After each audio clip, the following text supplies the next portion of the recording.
How would you bring that, if you like to bring that into alignment with what you've been speaking about with education? Because I think you're ultimately completely right that what you're doing there is you're putting it into mix. How would you encourage the social enterprise element of life? Because let's face it, I think more people need to get into. How would you bring that, if you like to bring that into alignment with what you've been speaking about with education? Because I think you're ultimately completely right that what you're doing there is you're putting it into mix. How would you encourage the social enterprise element of life? Because let's face it, I think more people need to get into doing entrepreneurial, but also doing the social side of it, because let's face it, we're all needing to be a little bit selfish and being entrepreneurial anyway, even if you stay in a company or even if you go self-employed. The ultimate in your head is that you are entrepreneurial at some point in time. How do you bring that into the education earlier then? How do you bring those social enterprises in earlier, well, these youngsters to do what Joe with the environmental and things like that?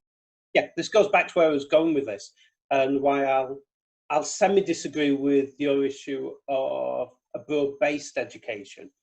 Now, education is simple enough that to a point, there are two core subjects you need to be able to do. You've got to be reasonable at English and reasonable at maths. Yeah. You all know damn well that a lot of us will never get that high attainment of it. So, put your energy into attainment at least a base level. Because beyond that, it's very, very hard to get incremental movements. The trick would then be, find something that child excels at and put 80% of your energy into that. Because what you're then going to do is you're going to create somebody who is not just good, not just but is exceptional at what they do. So you're going to generate that passion in them to do something. I think though as well, it's very difficult for a youngster, for me, to get involved in it, because I know from my own children, they've been shown an interest at a certain age and they can't possibly do it, and they have to wait until they're in their 18 and plus to actually start in that, you know, which is a problem, because I know that it can be extreme. Motor car racing, every boy probably has gone through a certain stage of wanting to be a motor car racing. But that, bringing that element in of not like necessarily being the motor car racer, just like, you know, at the end of the day, not everybody can be the racer, but they could be part of that team. That would be so much more productive of bringing them into the team so much younger then, wouldn't it? What I'm saying is that where schools miss the trick is that what you should be doing is, and where it comes into enterprise and social enterprise, is that what you want to do is you want to generate passion in people. You want to generate that thing that says, this is what I want to do, this is where I want to spend all my time. And what effectively we do is, at a very early age, we create jelly babies. We just pour the gunk into a mould and pop another one out at the other end of very vanilla people. Yeah. It's almost like a... Whatsoever. That does not benefit industry, because what you do is you generate, you've got people just, Now what you want is somebody who's got that spark about them.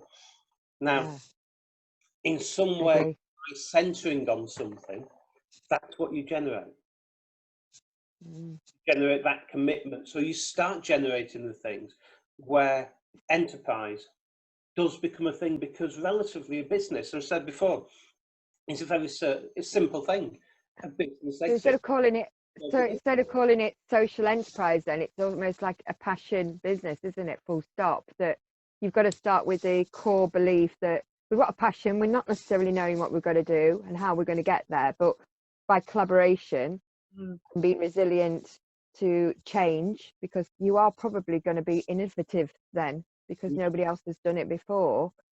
Creating that in the education system then maybe a bit earlier could create us to be not the jelly babies, a bit more resilient earlier, that we think, all right, risk and observation of not being part of the mould could be our success. Well, what it does, it generates different people. It generates people as they should be, not people who are sort of designed to conform to this certain model that says, I must be good at English, I must be good at maths, I must be good at geography. Geez, I couldn't identify most of Britain on the map. So Yeah, I couldn't when I left school, could you, Joe? It wasn't my bag, geography at all. I got out as soon as I could.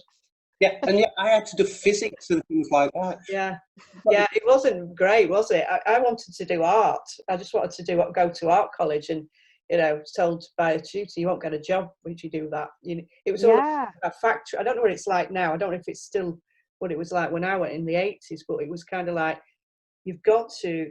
It was almost like churning you into jobs. It wasn't about, like you're saying, trusting yourself and trusting your passions and thinking, of being capable to go and be a race car driver or be an artist or a musician. yeah, It was, no, you've got to do these core subjects to get a job.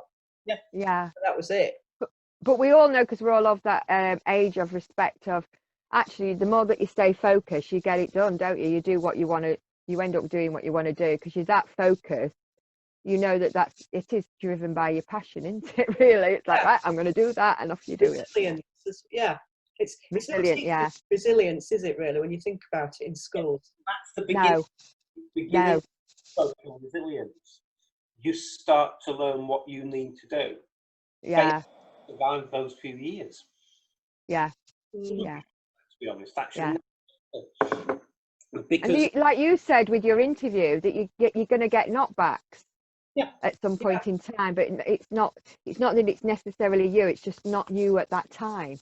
Well, that's it. Whenever I've not got a job, I always look at it and think, I wasn't right for that job. Somebody else was better for that job. What's wrong with that? Yeah.